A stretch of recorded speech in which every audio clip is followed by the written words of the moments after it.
In a previous video, we discussed device connection, session setup, calibration, and getting the device armed. Now that we're armed, let's walk through the hitting play screen. In the upper left, you're going to see the players in the session. You can add multiple players to the session and click to different players at any time. If your player is a switch hitter, you can switch between left and right-handed. And if you want to add new players, you can click the up-down arrow to open up the players module. To add players that your coach already has associated with them, you'll jump over to the unselected players section and go ahead and add them there. You can just exit out. Now you'll see them at the top where they can jump in. Next, we'll jump over to the history, where you can see all of the recorded hits or pitches within the session. You can jump around between the different pitches and see what the results were, how the ball flew in the air, and the different metrics. You can also override the hit outcome at the bottom bar here. Say you thought this hit was a single, you can click single there, and this is the way the data will be recorded. Now into the bottom right of the screen, you'll see the hitting placement. To ensure high rates of data capture, make sure you select the correct hitting placement for what kind of training you're actually doing. I was doing soft toss in this session, but you also have the options for tee and live batting practice for when you when you hit off of a real arm. Next, we'll move up to the center of the screen where you're going to see a few visuals. On the top left is the real-time animation of how your ball is spinning in the air. Just to the right of that is the spray chart of your hits throughout the session. Third is the 3D field animation. So we use this to show you the strike zone location as well as the projected ball flight of your hit. Something you should think about taking advantage of is the expand button in this area. If I click in the top right there, you can take on the full screen with the 3D field view. And then once you're in the full screen view, you can replay your hits to watch them again and see the ball flight from when they take off.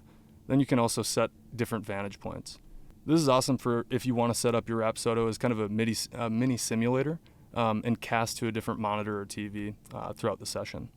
Next area is on the right side of the screen, the metrics tray. Here you can choose from a basic or advanced mode, and we'll be adding the ability to reorder and customize the metrics you see in the future. So I'll open that option here where you can see advanced mode is chosen right now. I'll switch it back to basic and apply. Now you've got fewer metrics on the screen, and in case you're standing further away or maybe have a younger athlete that's performing a session. That's it for the hitting screen. Next, we'll talk about the pitching screen. All right, now we're going to take a look at the pitching screen. The pitching screen and the hitting screen are going to have a lot of similar functionality, so I'm going to focus mostly on the differences here. At the bottom, you'll see a pitch outcome override. So this registered as a fastball. Let's say I threw a two-seam, I can go ahead and change it there. I'll see the color change on the 3D field view as well as replay the ball flight. Further over to the right, you're going to see your session type choice. So I selected a high intent session. Let's say I wanted to switch down to a low intent session if I wanted to cool down. Further to the right, you're going to see the mound distance. Options are 60 feet 6, 54, 50, and 45 feet. Go ahead and keep that at 60. Shifting our focus back up to the middle of the screen here, you're going to see a very similar spinning ball visual. The big difference between the pitching and the hitting screens is that you're going to see a lot more spin axis and gyro degree because of the way the ball is thrown. Over to the right, you're going to have a break chart. So this is not to be confused with the strike zone. This essentially just shows you how the ball moves in the air. This ball was thrown with a pitching machine, so you'll see a very high spin efficiency as well as a spin direction of near zero. That just means it's going to have pure vertical break, right? So you'll see 18 inches vertical and 0 horizontal.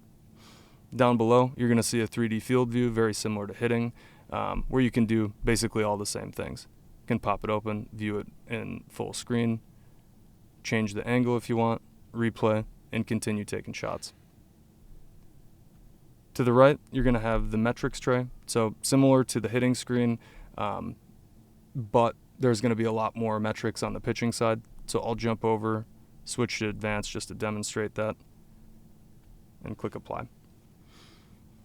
Well, that's our overview on the pitching and hitting play screens. Thanks for watching.